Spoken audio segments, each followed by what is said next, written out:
صباح الخير وأهلا بيكم في فيديو جديد من قناتكم حبة إيجيبتولوجي. شفنا في فيديو ساعات اليوم عند المصري القديم الجزء الأول إن اليوم عند المصري القديم كان 24 ساعة، وكان مقسمه 12 ساعة للنهار و12 ساعة لليل. يعني لو الشروق على 6 صباحا هتبقى ال 12 ساعة للنهار ممتدة معايا من 6 صباحا ل6 مساء، ومن 6 مساء هتبدأ معايا ال 12 ساعة بتوع الليل، وهتكون ممتدة لتاني يوم لحد 6 الصبح، وهكذا. وفي لهجة كلام المصري القديم في نصوصه كان بيقول الساعات مش زينا دلوقتي، يعني مش هيجي يقولك الساعة 2 الظهر اللي هي 2 مساء، ولا هيقولك الساعة 7 مساء ولا 4 مساء ولا 4 صباحا، هيقولها بالأرقام. ازاي؟ هو عنده 12 ساعة للنهار زي ما قلنا، فهنلاقي كلامه لو عايز يذكر أي ساعة في النهار هيقولك الساعة 4 نهارا، 7 نهارا، و7 نهارا دي مش هتكون 7 الصبح بطريقتنا،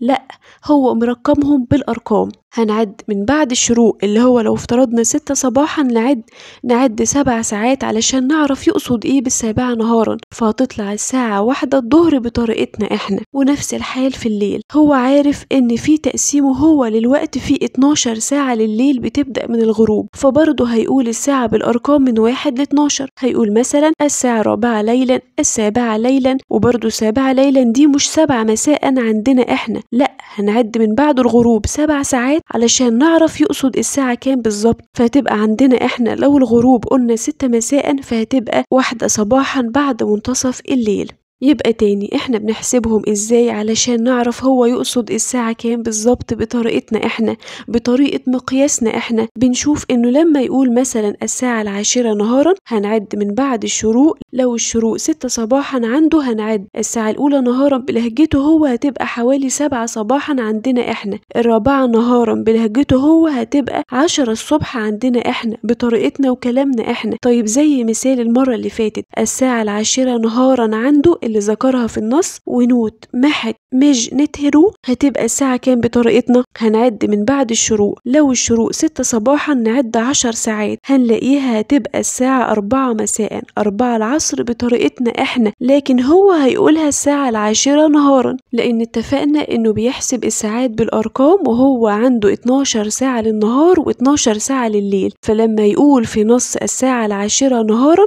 لو الشروق 6 صباحا هتبقى الساعة 10 نهارا دي نقولها احنا دلوقتي الساعة 4 مساء، 4 العصر، لكن هو هيقولها الساعة 10 نهارا. طيب لما يقول زي مثال المرة اللي فاتت، لو افترضنا مثلا ان في سيدة من مصر القديمة قالت انها ولدت ابنها الساعة 4 ليلا، ونوت افد نوت نتجرح، نحسبها ازاي بطريقتنا؟ قلنا لو الشروق عنده 6 صباحا بعد 12 ساعة هيبقى الغروب 6 مساء، اذا ساعات الليل هتبدأ من 6 مساء، من 6 مساء ل7 مساء هتكون أول ساعة عند المصري القديم من الليل. يبقى الساعة 4 ليلا دي هتكون عندنا احنا بطريقتنا احنا ولهجتنا احنا الساعة 10 مساء، 6 زائد 4 بيساوي 10. يبقى السيدة دي اللي ولدت ابنها عند المصري القديم الساعة 4 ليلا بطريقتنا احنا دلوقتي مش هنقول بقى الساعة 4 ليلا زي المصري القديم، لا، هنقولها 10 مساء، لكن هو كان هيقولها 4 ليلا لأن دي كانت طريقته في نصوصه العادية إنه يذكر الساعات بالأرقام الترتيبية من 1 ل12.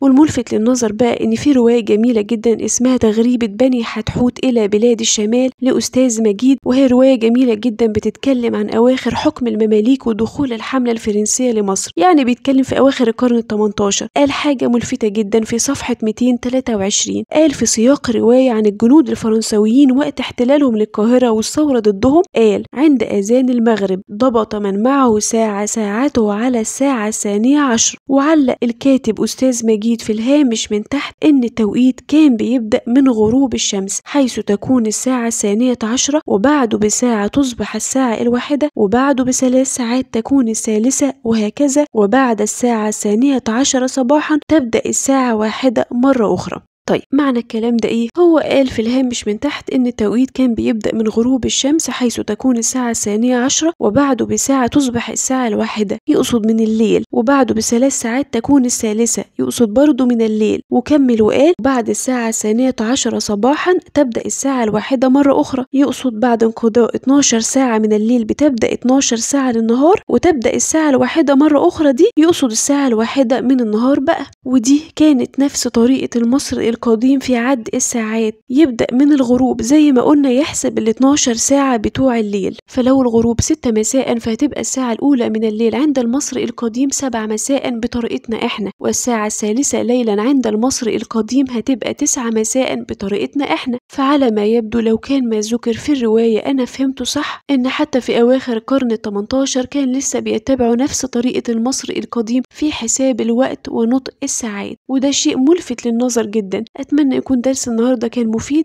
وخرجت منه بمعلومة مفيدة وقدرت أوصل طريقة المصريين القدماء في حساب وقول الساعات. لو المعلومات تقيلة شوية جرب تشوف الجزء الأول والتاني مرة تانية وإن شاء الله هتوصل المعلومة. كانت معكم سالي أحمد، حافظوا على أثاركم تحموا تاريخكم، بتمنى لكم خير ونفر.